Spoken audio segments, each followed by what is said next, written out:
नमस्कार, देवभूमि समाचारों में आप सभी का स्वागत है। मैं हूं आपके साथ प्रियंका मलिक। खबरों पर बढ़ने से पहले डालते एक नजर हेडलाइंस पर। कोटद्वार सैनिक सम्मान समारोह में बोले मुख्यमंत्री पुष्कर सिंह धामी, अपने 25 साल पूरे होने पर हर क्षेत्र में नंबर 1 होगा उत्तराखंड राज्य। उत्तराखंड का आज मिलेगा पहला इंटरनेट एक्सचेंज। केंद्रीय सूचना एवं प्रौद्योगिकी राज्य मंत्री राजीव चंद्रशेखर करेंगे शुभारंभ। यशपाल के स्वागत में देहरादून में आज कांग्रेस का बड़ा कार्यक्रम। हरीश रावत प्रदेश अध्यक्ष समेत हजारों कार्यकर्ता रहेंगे मौजूद। एकजुटता का संदेश देगी कांग्रेस। और पर्यटकों के लिए बंद हुई फूलों की घाटी। इस साल 9,404 देशी विदेशी सैलानियों ने किए दीदार।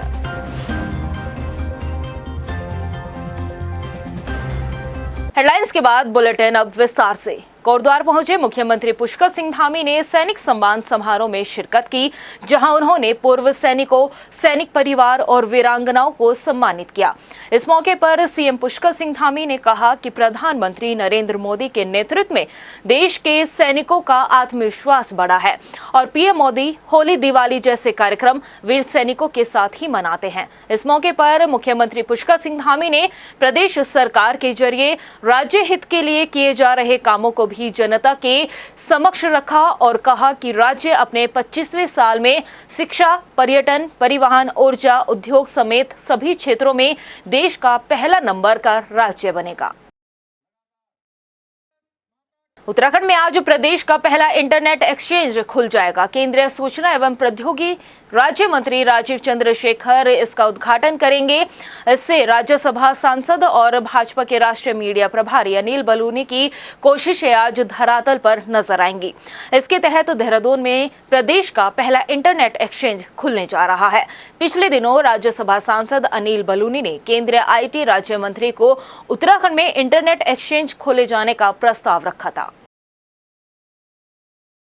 और वही बड़ी खबर रुद्रप्रयाग से सामने आ रही, जहां पर रुद्रप्रयाग में तीर्थ पुरोहितों ने पूर्व मुख्यमंत्री त्रिवेंद्र सिंह रावत को दर्शन करने से रोका है। त्रिवेंद्र सिंह रावत संगम स्थित पुल पर रोक दिया गया है। त्रिवेंद्र सिंह रावत का विरोध भी किया गया। इसके साथ ही तीर्थ पुरोहितों ने त्रिवेंद्र के खिलाफ जमकर नारेबाजी भी की है। इसके साथ ही त्रिवेंद्र रावत के कार्यकाल में जो देवस्थानम बोर्ड का गठन किया गया था, तीर्थ पुरोहित लगातार उसके खिलाफ नाराज चल रहे थे, जिसके चलते आज तीर्थ पुरोहितों ने त्रिवेंद्र सिंह रावत का विरोध भी किया है।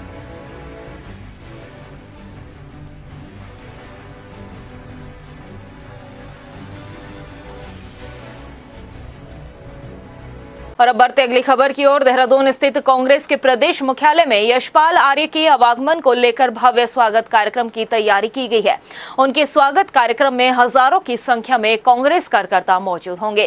वही कार्यक्रम में कांग्रेस पार्टी के विधायक, पूर्व विधायक, प्रदेश पदाधिकारी भी शामिल होंगे। इसके साथ ही यशपाल आर्य के इस कार्यक्रम में कांग्रेस अपना शक्ति प्रदर्शन भी करेगी। हल्द्वानी के बनभूलपुरा क्षेत्र में रेलवे स्टेशन के सामने ढोलक बस्ती में देर रात कबाड़ के ढेर में आग लग गई। आग इतनी भयानक थी कि दमकल की 3 गाड़ियों ने आग पर बामुश्किल काबू पाया है। कबाड़ में लगी आग की चपेट में आने से 2 दुकान भी जलकर खाक हो गई है। आप तस्वीरों में देख सकते हैं कि किस कदर कबाड़ में लगी इस भयानक आग के बाद अपना विकराल रूप ले लिया और इस आग की लपटों से निपटने के लिए दमकल विभाग को काफी मशक्कत का सामना भी करना पड़ा। ये रेलवे बाजार में जैसे ही हमें सूचना मिली है कि यहाँ पर आग लगी है, हमने तत्काल जो है वाहन मोटर फायर इंजन को मौके पर भेजा है और समय पर पहुँच के हमने आग बुझाना शुरू कर दिया है और आग हमारी पूर्ण रूप से कंट्रोल में है। कोई भी जनहानि नहीं हुई है और ये कूड़े में आग लगी है। वही केंद्रीय रक्षा राज्य मंत्री अजय भट्ट गुंजी गांव पहुंचे, जहां उन्होंने सीमा पर सड़क निर्माण कार्यों का जायजा लिया। आपको बता दें कि गुंजी को टूरिस्ट डेस्टिनेशन बनाना है, इसलिए वहां निर्माण कार्य तेजी से चल रहे हैं। वहीं रुड़की विकास प्राधिकरण जल्द ही पुरानी तहसील के पड़ाव में 7 करोड़ की लागत से पार्किंग का निर्माण कार्य शुरू करने जा रहा है। उत्तराखंड सरकार की घोषणा के बाद रुड़की सहित मंगलोर और पिरान कलियर में भी पार्किंग बनाने का कार्य शुरू कर दिया गया है, जिसमें पिरान कलियर में सिंचाई विभाग, मंगलोर में नगर पालिका और रुड़की में विकास प्राधिकरण द्वारा पार्किंग का निर्माण किया जाएगा। उत्तराखंड सरकार की घोषणा के अंतर्गत रुड़की में पार्किंग, कलियर में पार्किंग, मंगलौर में पार्किंग और पिरान कलियर में पार्किंग घोषित है।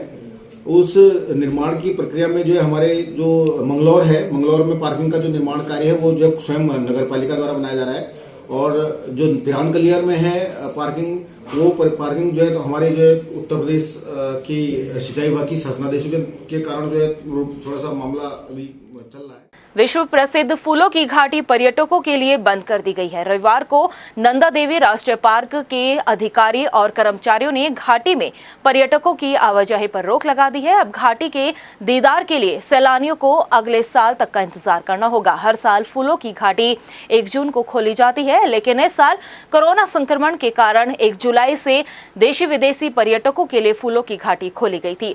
इस साल फूलों की घाटी में 9,000 से ज्यादा लोगों ने यहां आकर दीदार किए।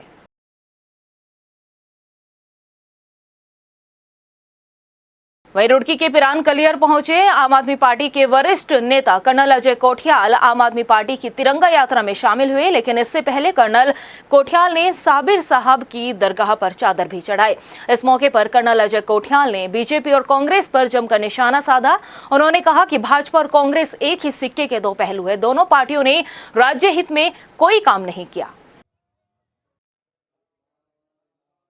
क्वालिफाइड आदमी इतनी कम उम्र का वो आकर के जब समाज के अंदर जाएगा तो क्यों नहीं समाज का जैसे बोलते हैं नवनिर्माण, वो बहुत अच्छा होगा। नारे नूरे वाले हम हैं नहीं, लेकिन ये जरूर है कि हमने देख रखा है उत्तराखंड नवनिर्माण, उत्तराखंड की जो जमीन है उसका पूरे का नवनिर्माण, और नवनिर्माण को अगर हम पॉलिटिकल सिनेरियो से देखें तो ये उत्तराखंड जो है 70 विधानसभाओं में पूरा कंप्लीट होता है। आम आदमी पार्टी पूरी 70 विधानसभाओं में इलेक्शन लड़ेगी। जो हमको इनपुट आ रहे हैं, जिस तरीके से लोगों से हम बात कर रहे हैं, जो उनसे ना वापस हमारे को सुझाव आ रहे हैं, हमें बड़ा क्लियर दिख रहा है कि अगले जो 90, 100, 106 दिन बचे हैं उसमें आम आदमी पार्टी इस तरीके से लोगों के बीच में जा रही है कि लोग एक्सेप्ट कर रहे हैं। और इस वक्त की सबसे बड़ी खबर सामने आ रही है, जहां पर शिक्षा मंत्री अरविंद पांडे ने बड़ी घोषणा की है। 190 अटल उत्कृष्ट विद्यालय खोले जाने के बाद एक बार फिर से शिक्षा मंत्री ने नए अटल उत्कृष्ट विद्यालय खोले जाने की घोषणा की है। इसके साथ ही अपनी प्रेस कॉन्फ्रेंस के दौरान अरविंद पांडे ने शिक्षा विभाग से जुड़े सभी कार्यों की जानकारी दी। तो आइए आपको सुनवाते हैं क्या कुछ कहा है।